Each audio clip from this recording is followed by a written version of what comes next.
In a patch full of melee buffs, Siphon has managed to increase its power to a similar degree. While this build was already insanely strong due to Locus Mine's support, nearly tripling your damage, while having its aiming downside overridden by Siphon's automatic targeting, increases to wand-based critical strike chance, reduced cost of the skill gem, and a built-in 150% Crown of Eyes type multiplier allowing spell damage to increase wand damage, has turned this build into a truly Premier League starter. Reaching about 16 million DPS on what I estimate an average veteran player could gear to by the end of day 2, this build is fairly well positioned to be an all-rounder, but also excels in both bossing and Legion type farming content.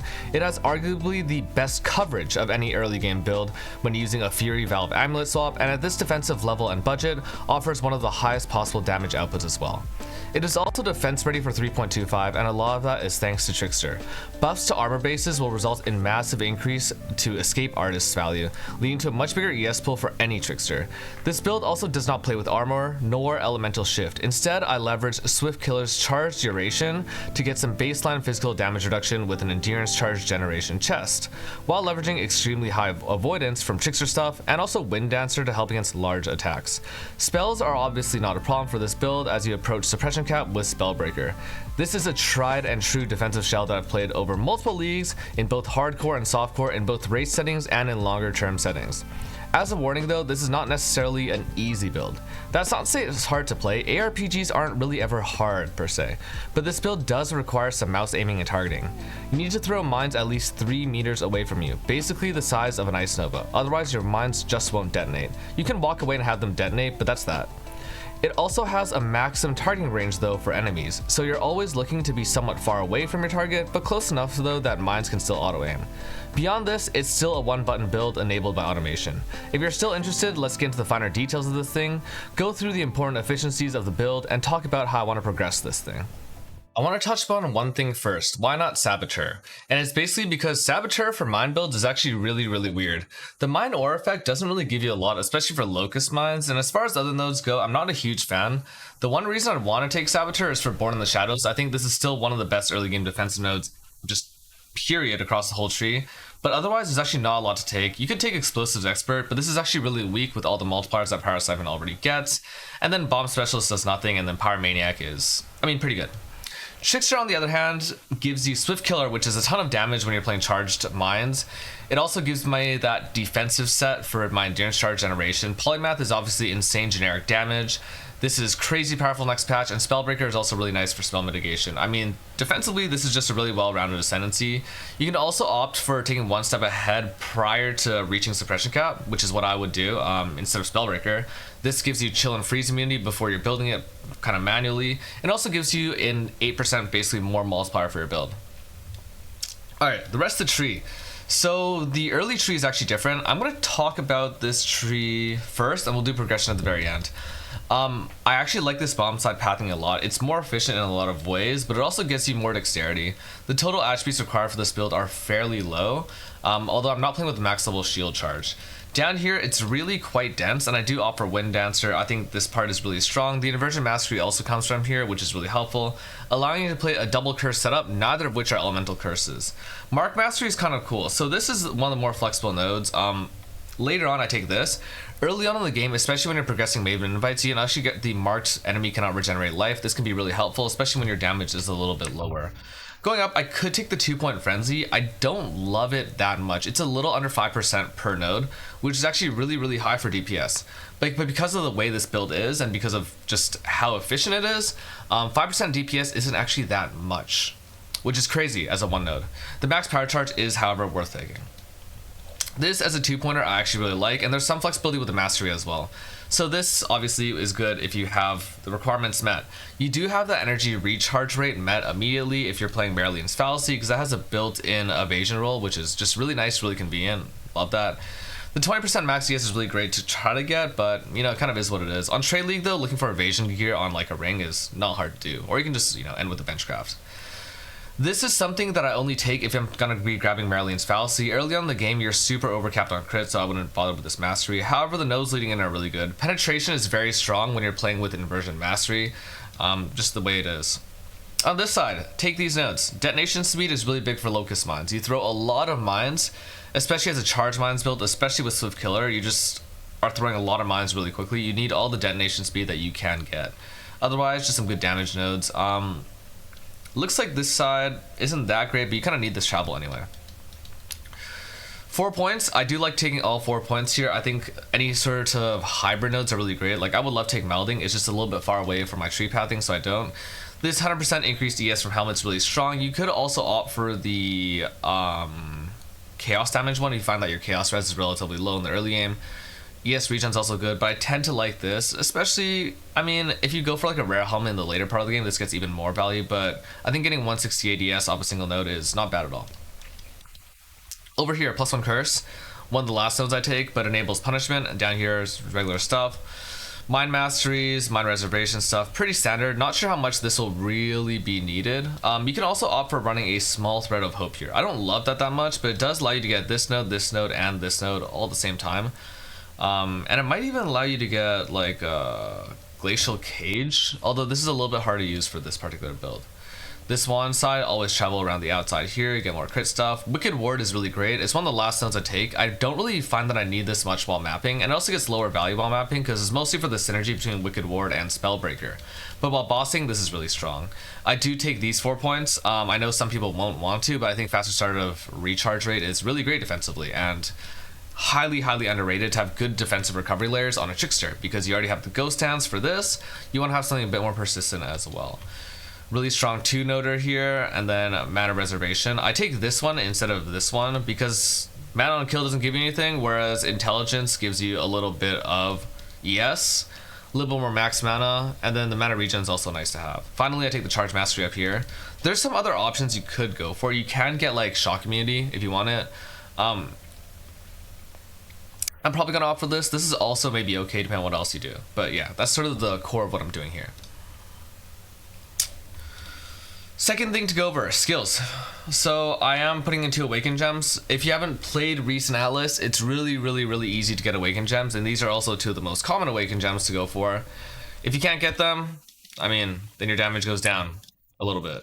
It's not really that much, and the exposure is automatic. Like, it's not actually a huge deal, but I would expect anyone by the end of day 2 to have at least like low tier Awakened Gems. You saw in the last 4-stone run, if you watched that race, that people are getting like 4 to 5 Awakened Gems in the first 2 hours of running destructive play, so it's really easy to get. Volatility is really nice when you're stacking pure lightning damage. You can go for like also cold fire damage, but the more that you're invested into lightning, the better volatility will be. This at 48%, so really solid there.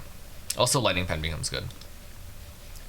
3 auras for my mana: Wrath, Skitter, Grace. Really straightforward, really standard, nothing to change here. Again, you could go for anger and a fire setup, but I don't see why you would. On the life side of things, Arrogant, Precision, Clarity. These auras are kind of as needed. In a sense, Precision I think is probably always going to be level 20 unless you get accuracy rolls on gear. Clarity, you just kind of change depending on how you feel. There is an actual mana cost to throwing these mines, but I don't know, you might not even need this. But I would still put this at level 1 if you have the socket space.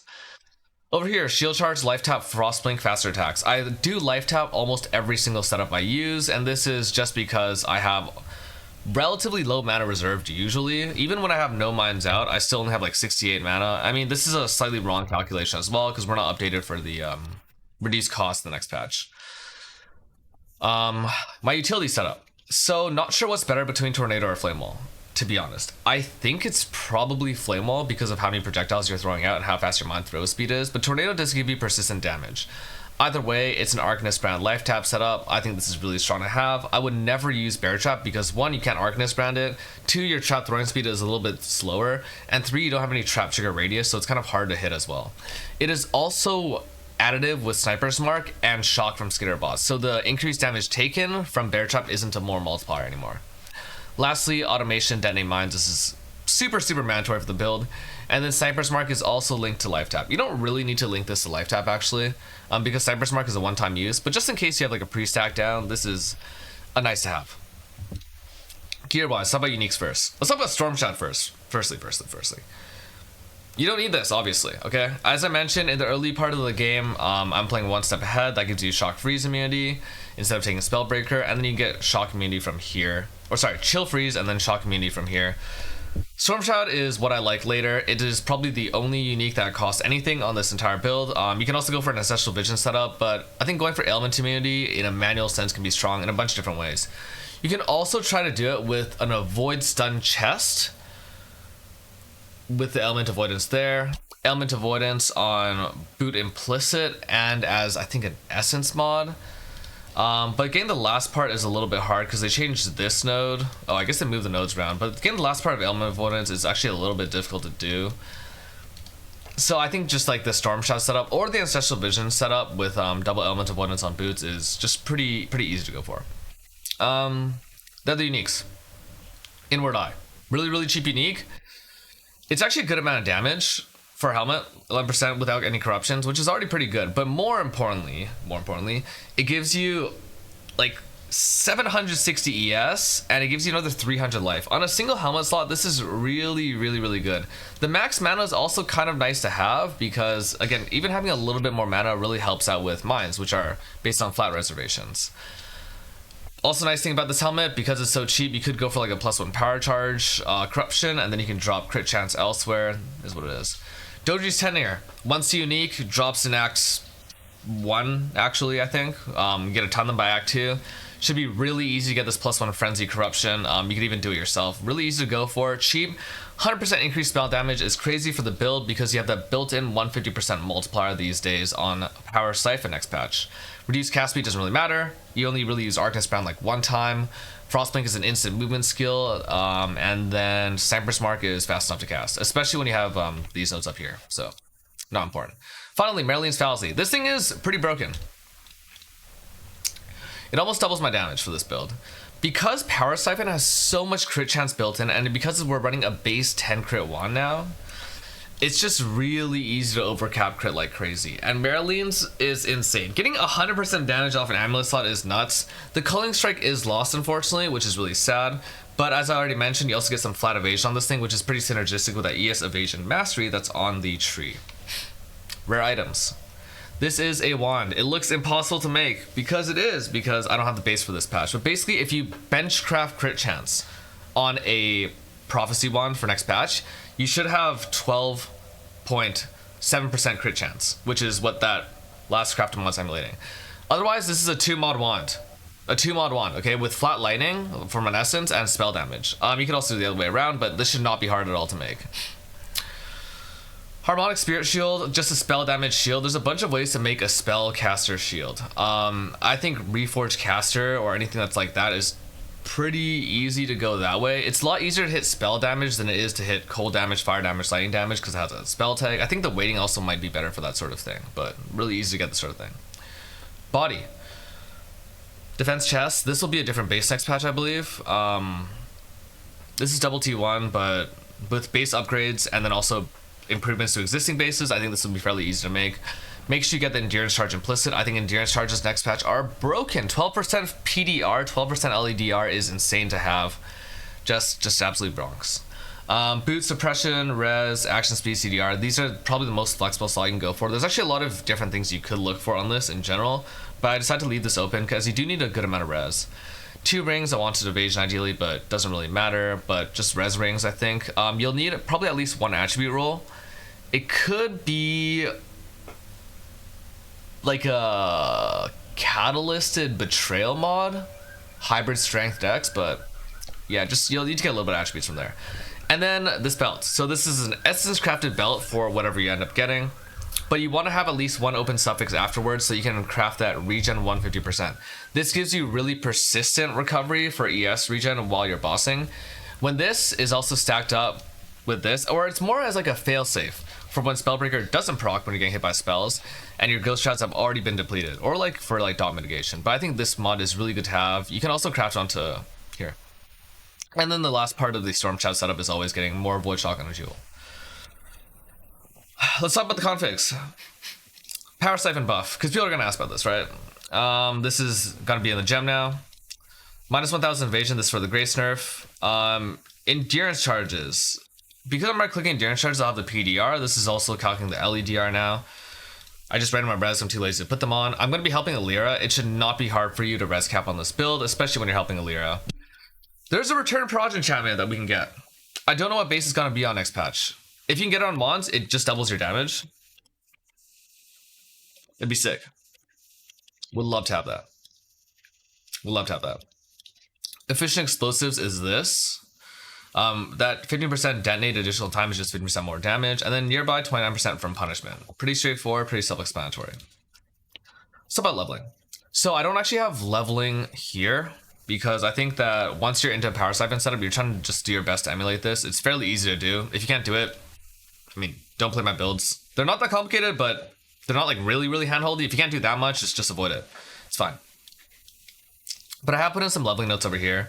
Generally speaking, I'm playing Rolling Magma until level 31. This is also what I did on my last Power Siphon run. I'll try to link the Twitch VOD of the full run. It was like a 12-hour 4-stone run, so it's really crazy fast. 3 deaths, 1 to bats, 1 to AFK Minotaur by accident, just like complete AFK after he died, and 1 death to something really troll. I forgot what it was, but all player skill issues. So insanely fast run, even without these buffs, even without access to raid. But yeah, 31 Rolling Magma. I've listed out some of the gems you want to go for utility. There's a lot you'll be missing because as a shadow, you're just a little bit weaker. You don't have things like Elemental Overload. You do now get Dark Arts if you wanted on the new tree. And you could go for like Mysticism. I think Dark Arts is somewhere over here now. Yeah, like, it's possible to go for these, but I don't actually like it that much. And you don't really want to use that many regrets because as you'll see later, there's a pretty big respec. Although that will be partially enabled by gold. And at 31, you have to do library, which kind of sucks, but it's actually pretty standard now for casters. You do get shield charge all the time, I think, next patch, so you're really looking at these things. These 3 I would really get. Charge Mines is a crazy good support. It's good for QOL, it's good for like, you know, all your generation and stuff, and it synergizes really well with Swift Killer as well, as a first lab node. And then you get Automation Detonate Mines. This wasn't on the wiki. I don't know if it's been updated since. I think it might have been, but this core setup just makes your build really playable and your damage is really strong as well. In terms of the actual trees, I started with the topside tree initially. It's important to take these things early, otherwise you'll have no damage during the campaign. It's already hard enough to level an early game shadow. We're getting some slight caster nerfs next patch of damage effectiveness. It's only a little bit for Rolling Magma, but it is a little bit annoying still. So you'll be even weaker, but this should be okay. At 31, the Power Siphon swap is relatively still raw. I'm probably going to go through this way, but the biggest thing is to take successive detonations. This, when paired with Locus Mines, when paired with Charge Mines, gives you a ton of crit chance in that you'll be literally playing an effective crit build, maybe around like 30-40% crit right away at level 31, which is crazy. Cruel Lab, you're going around here, and then by Merc Lab, I want you to do the big respec. And this respec involves removing this whole area. This is for 2 reasons. Firstly, you shouldn't need this Elemental Mastery anymore for inversion. You should be able to take it down here. Secondly, I want to drop successive detonations because while this does give you some crit multi, you, 1, already get a ton of crit multi, so it's not that good. 2, you get a ton of overcap crit chance. It's not that crazy either. The one thing is that Lethe Shade is here, so in the late game, I might still do this kind of respec, but I'm not really sure how I feel about bossing on this, and what I feel like will be the weak points. But basically, you want to be able to respec this top side, at least this part. And then as you collect more and more regrets, the Uber Lab respec drops this whole stuff as well. This build gets a ton of increased damage. I think it's around 1,000% increased damage. Yeah, 957% increased damage on this build, which is like absurd. So then these small travel nodes end up being really weak. Sometimes they're good to take. On Ignite builds, they're good. On like RF, it's like pretty strong. On this build, bad. It's just too low value. And then you want to do the lower respec, and this is sort of the final tree. So if you have other questions, there's extended footage I have linked in the video. There's also a League Star VOD, like a League Star simulation that I've linked. That will be available for like 2 months before Twitch deletes VODs. I don't know how I feel about this build in general. I think it's really strong, and if I was playing SC Trade, there is no question what I would be starting. I think it's got a great early game. It's got really nice scaling options in the mid game. Its late game scaling is into Instacker, which is nice for both HC and SC, so I really like this build. I do need to evaluate how slams look, and I do need to evaluate Molten Strike, which I think might be the strongest build period this patch, but clear-wise doesn't really compare to this thing. Great all-rounder. If you like ranged playstyle but want to have the power that's granted by the buffs this patch to attacks, this is your build.